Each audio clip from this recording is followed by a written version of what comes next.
नमः शिवाय। आज है श्रावण मास की शिवरात्रि। तो आइए सुनते हैं शिवरात्रि पूजन से जुड़ी एक रोचक पौराणिक कथा। एक बार चित्रभानु नामक एक शिकारी था। पशुओं की हत्या करके वह अपने कुटुंब को पालता था। वह एक साहूकार का ऋणी था, लेकिन ऋण समय पर न चुका सकने पर क्रोधित साहूकार ने उसको शिव मठ में बंदी बना लिया। संयोग से उस दिन शिवरात्रि भी थी। बंदी रहते हुए शिकारी मठ में शिव संबंधी धार्मिक बातें सुनता रहा। वहीं उसने शिवरात्रि व्रत की कथा भी सुनी। संध्या होने पर साहूकार ने उसे बुलाया और ऋण चुकाने के लिए पूछा, तो शिकारी ने अगले दिन सारा ऋण लौटा देने का वचन दिया। साहूकार ने उसकी बात मान ली और उसे छोड़ दिया। शिकारी जंगल में शिकार के लिए निकला, लेकिन दिन भर बंदी गृह में रहने के कारण भूख प्यास से व्याकुल था। सूर्यास्त होने पर वह एक जलाशय के समीप गया और वहां से घाट के किनारे एक पेड़ पर थोड़ा सा पानी लेकर चढ़ गया, क्योंकि उसे पूरी उम्मीद थी कि कोई न कोई जानवर अपनी प्यास बुझाने के लिए जरूर आएगा। यह पेड़ बेलपत्र का था और उसी पेड़ के नीचे शिवलिंग भी था, जो सूखे बेलपत्रों से ढके होने के कारण दिखाई नहीं दे रहा था।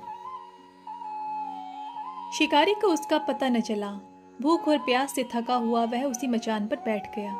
मचान बनाते समय उसने जो टहनियां तोड़ी वे संयोग से शिवलिंग पर जा गिरी। इस प्रकार दिन भर भूखे प्यासे शिकारी का व्रत भी हो गया और शिवलिंग पर बेलपत्र भी चढ़ गए। एक पहर रात्रि बीत जाने पर एक गर्भिणी मृगी तालाब पर पानी पीने पहुंची। शिकारी ने धनुष पर तीर चढ़ाकर ज्यों ही प्रत्यंचा खींची, उसके हाथ के धक्के से कुछ पत्ते एवं जल की कुछ बूंदें नीचे बने शिवलिंग पर जा गिरी और अनजाने में ही शिकारी की पहले पहर की पूजा हो गई। मृगी बोली, मैं गर्भिणी हूँ। तुम एक साथ दो जीवों की हत्या करोगे, जो ठीक नहीं है। मैं बच्चे को जन्म देकर शीघ्र ही तुम्हारे समक्ष प्रस्तुत हो जाऊंगी, तब मुझे मार देना। शिकारी ने प्रत्यंचा ढीली कर दी और मृगी जंगली झाड़ियों में लुप्त हो गई। कुछ ही देर बाद एक और मृगी उधर से निकली। शिकारी की प्रसन्नता का ठिकाना न रहा। समीप आने पर उसने धनुष पर बाण चढ़ाया। कुछ बेलपत्र नीचे शिवलिंग पर जा गिरे और अनायास ही शिकारी की दूसरी पहर की पूजा भी हो गई।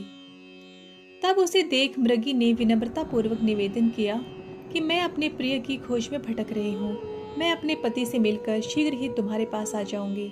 शिकारी ने उसे भी जाने दिया। 2 बार शिकार को खोकर वह चिंता में पड़ गया। रात्रि का आखिरी पहर बीत रहा था। तभी एक अन्य मृगी अपने बच्चों के साथ उधर से निकली। शिकारी धनुष पर तीर चढ़ाकर छोड़ने ही वाला था कि मृगी बोली, मैं इन बच्चों को इनके पिता के हवाले करके लौट आऊंगी। इस समय मुझे मत मारो। शिकारी हंसा और बोला, सामने आई शिकार को छोड़ दूं, मैं ऐसा मूर्ख नहीं। इससे पहले मैं 2 बार अपना शिकार खो चुका हूँ। मेरे बच्चे भूख प्यास से तड़प रहे होंगे।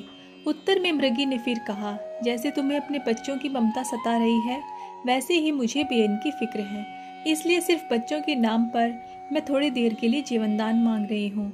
मेरा विश्वास करो, मैं इन्हें इनके पिता के पास छोड़कर तुरंत लौटने की प्रतिज्ञा करती हूँ। मृगी का दीन स्वर सुनकर शिकारी को उस पर दया आ गई। उसने उस मृगी को जाने दिया। शिकार के अभाव में बेल वृक्ष पर बैठा शिकारी बेल पत्र तोड़ तोड़ कर नीचे फेंकता जा रहा था। उसकी तीसरी पहर की पूजा भी स्वतः ही संपन्न हो गई। पौ फटने को हुई तो एक हष्ट पुष्ट मृग उसी रास्ते पर आया। शिकारी ने सोच लिया कि इसका शिकार वह अवश्य करेगा। शिकारी की तनी प्रत्यंचा देखकर मृग विनीत स्वर में बोला, भाई, यदि तुमने मुझसे पूर्व आने वाली 3 मृगियों तथा छोटे छोटे बच्चों को मार डाला है, तो मुझे भी मारने में विलंब न करो, ताकि मुझे उनके वियोग में एक क्षण भी दुख न सहना पड़े। मैं उन मृगियों का पति हूँ। यदि तुमने उन्हें जीवन दान दिया है, तो मुझे भी कुछ क्षण का जीवन देने की कृपा करो। मैं उनसे मिलकर तुम्हारे समक्ष उपस्थित हो जाऊंगा। मृग की बात सुनकर शिकारी ने सारी कथा मृग को सुना दी। तब मृग ने कहा, मेरी तीनों पत्नियां जिस प्रकार प्रतिज्ञाबद्ध होकर गई हैं, वे मेरी मृत्यु से अपने धर्म का पालन नहीं कर पाएंगी। अतः जैसे तुमने उन्हें विश्वास पात्र मानकर छोड़ा है, वैसे ही मुझे भी जाने दो। मैं उन सब के साथ तुम्हारे सामने शीघ्र ही उपस्थित होता हूँ। उपवास, रात्रि जागरण तथा शिवलिंग पर बेलपत्र चढ़ने से शिकारी का हिंसक हृदय निर्मल हो गया था। उसमें भगवत शक्ति का वास हो गया था। उसके हाथ से धनुष तथा बाण छूट गया और उसने मृग को जाने दिया। थोड़ी ही देर बाद वह मृग सपरिवार शिकारी के समक्ष उपस्थित हो गया। ताकि वह उनका शिकार कर सके। किंतु जंगली पशुओं की ऐसी सत्यता, सात्विकता एवं सामूहिक प्रेम भावना देखकर शिकारी को बड़ी ग्लानि हुई। उसके नेत्रों से आंसुओं की झड़ी लग गई।